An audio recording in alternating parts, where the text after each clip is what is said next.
Kumusta ka lang eh? Tigago mo dyan. Isang pag-alad abong me. Yan. Abong me. Masasanting lang dyan. Sumpot ka ni. Anong kinaganda? Ganda kaya dito. Kinaganda? Oh.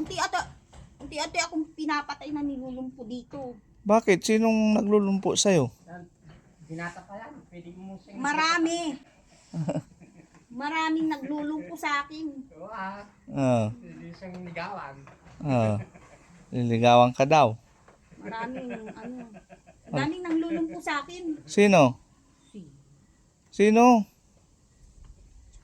Di ba? Ikaw ba yan? Oh, ako to. Si Boss Tax. Ikaw ba yan? O iba ng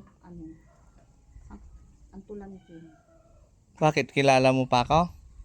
Di na, wala na akong matandaan nga. Kaibigan mo ko. Kaibigan na malupit. Kaaway.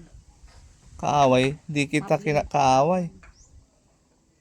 Ako yung kasama ni Boss GB dati. Pumunta sa bahay niyo. Naalala mo pa ako? Yung hinabol mo. Anong hinabol? Oo. Naghabulan ba tayo? Oo, hinabol mo ko eh. Totoo Amo naman. laki kinon. Anta ya labusa ditan kay amo laki kinon ba? Pwede ba mo akong bisitin nga? Di kita binibisit. Natatandaan mo yan? Naaalala mo siguro yan, yung nagbayad ng utang mo sa tindahan. Ikaw ba yun? Hindi naman. Si Boss GB nga. Si Boss GB yun. Yan naalala mo na. Yung nagbayad ng utang mo. Sino yung sabi kong tinuturo kong kit? Yan. Ikaw ba yun? Iyan. Para baka layo-layo kaya, huwag kang malastog. Naalala mo, yung kaming dalawang unang pumunta sa bahay ninyo. Para baka layo naman, di ko naman masyado yung ng mukha niyo. Yun nga, yung sinakal mo si Boss GB, natatandaan mo? Huwag mo nang tignan yung paa ko. Huwag na! Marami ng shampoo, kaya huwag mo nang Tinitignan tignan. ko para maano namin Wag na! kung anong gamot ilalagay dyan. Bali-bali na nga yung mga buto-buto ko. Bakit bali-bali? Bali-bali? Ba't hindi nyo nung ginagawa sa babae yan? Yun na naman. Naghahanap nga ng Yan na sama. naman tayo eh. Natawa ka. Si Kaman, ikaw yon?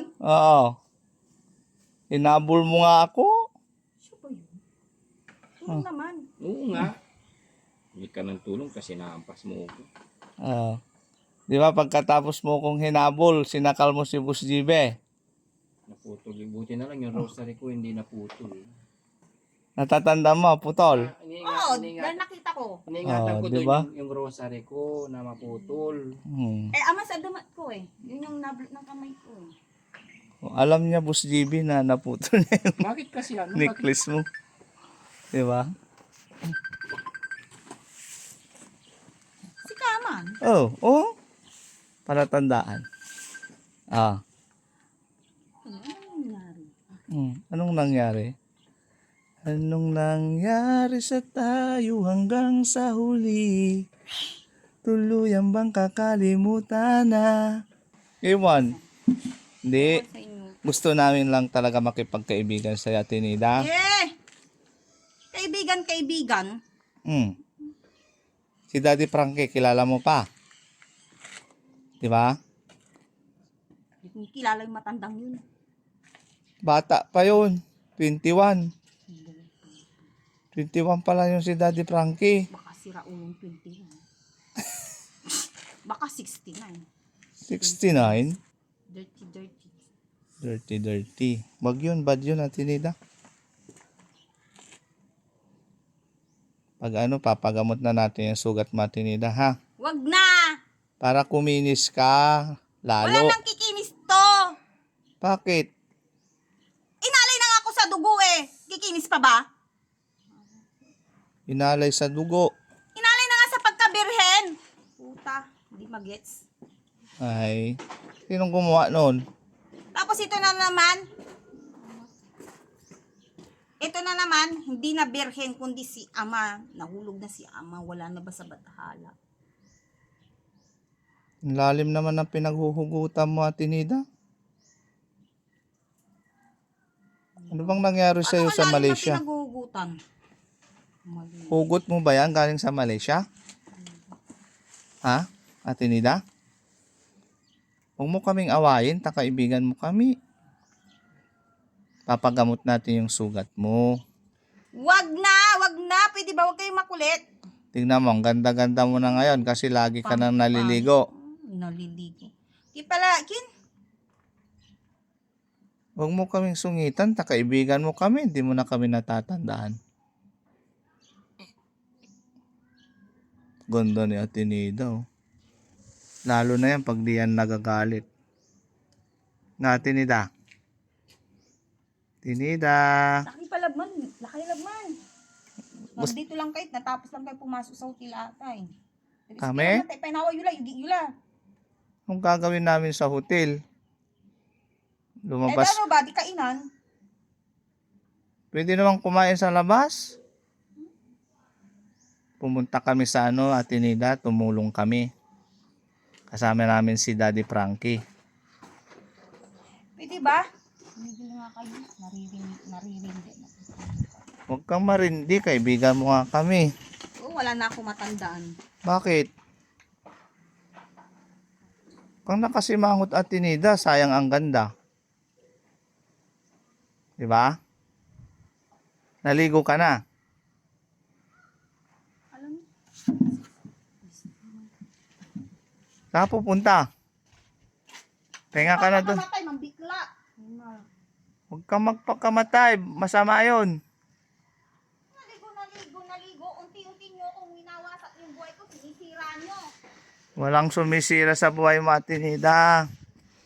Pinapunta ka namin dito para magumaling yung sugat mo.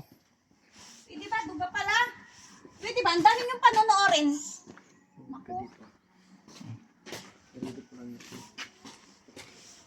Pahinga ka na, Ate Nida.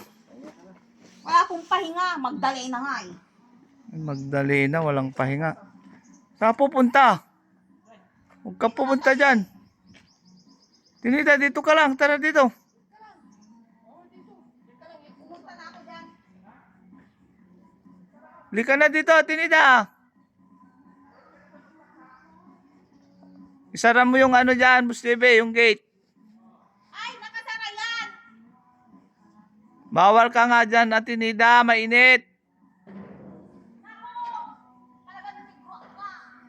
Yan mga kababayan, paikot-ikot lang din naman dito sa shelter si Ate Nida para malibang siya. Si dito naman sa likod, close naman to, nakapader tapos may gate para hindi po siya makalabas kasi hindi po natin alam, baka biglang umalis. Kasi na po siya, naka-schedule po na siya ng ipapagamot ni Daddy Frankie. So, nandito tayo, pag dumating po tayo galing sa mission, tinitignan po natin sila kasi hindi po natin pwedeng nilagay lang sa isang tabi, ganun na lang yun. Kaya enhance po kami bukod kay Ate Peli, kaya enhance po kami sa kanila. Chine-check po namin sila pag wala sila sa kwarto nila, lumalabas yung mga yan. Naka-secured naman po tayo, nakasara yung mga gate. Ito sila sa labas. Pag papasok na naman na sila diyan sa shelter para magpahinga, kumain.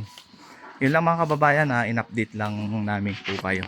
Ingat po tayo lahat mga kababayan. God bless us all.